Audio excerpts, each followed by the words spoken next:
Hello guys, welcome to Madhu's flavour lab. இன்றைக்கி நம்ம சேனலில் சோயா ஷீக் கபாப் எப்படி செய்கிறதுன்னு பார்க்கலாம் வாங்க.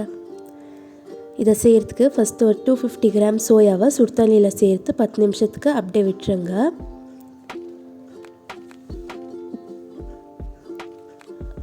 பத்து நிமிஷத்துக்கு அப்புறமா ஒரு தடவை நல்லா கழுவி எடுத்துகிட்டு சோயாவை செகண்ட் டைம் தண்ணி சேர்த்துட்டு நல்லா தண்ணியெல்லாம் ஸ்க்வீஸ் பண்ணி எடுத்துக்கோங்க.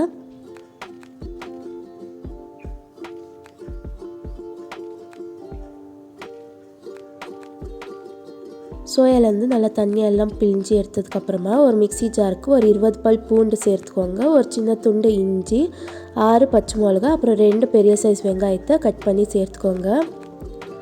சேர்த்து நல்லா பேஸ்ட்டாக அரைச்சி எடுத்துக்கோங்க. பாருங்கள், இந்த அளவுக்கு பேஸ்ட்டாக பண்ணி எடுத்துக்கோங்க.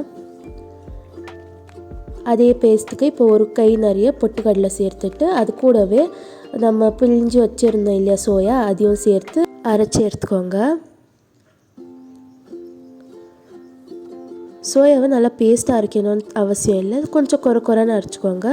இப்போ இதுக்கு 2 டேபிள் ஸ்பூன் மிளகாய்த்தூள், 2 டேபிள் ஸ்பூன் மல்லித்தூள், 1 டீஸ்பூன் அளவுக்கு சீரகத்தூள், 2 டீஸ்பூன் சாட் மசாலா, தேவைக்கேற்ப உப்பு, 1 டீஸ்பூன் அளவுக்கு மஞ்சள் தூள், 1 டேபிள் ஸ்பூன் அளவுக்கு கரம் மசாலா சேர்த்துட்டு 3 டேபிள் ஸ்பூன் கடலை மாவு சேர்த்துக்கோங்க.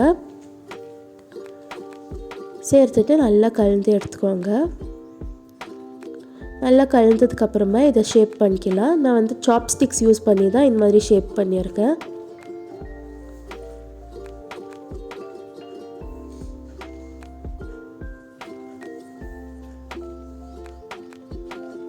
எல்லா சோயாவையும் இந்த மாதிரி ஷேப் பண்ணி எடுத்துக்கோங்க.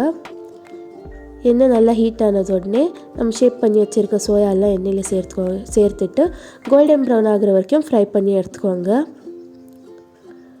அவ்வளோதான், சோயா ஷீக் கபாப் சூப்பராக ரெடி ஆயிடுச்சு. நீங்களும் இந்த ரெசிபி வீட்டில் ட்ரை பண்ணி பார்த்துட்டு மதுஸ் ஃப்ளேவர் லேப்ஸுக்கு சப்ஸ்கிரைப் பண்ணிக்கோங்க.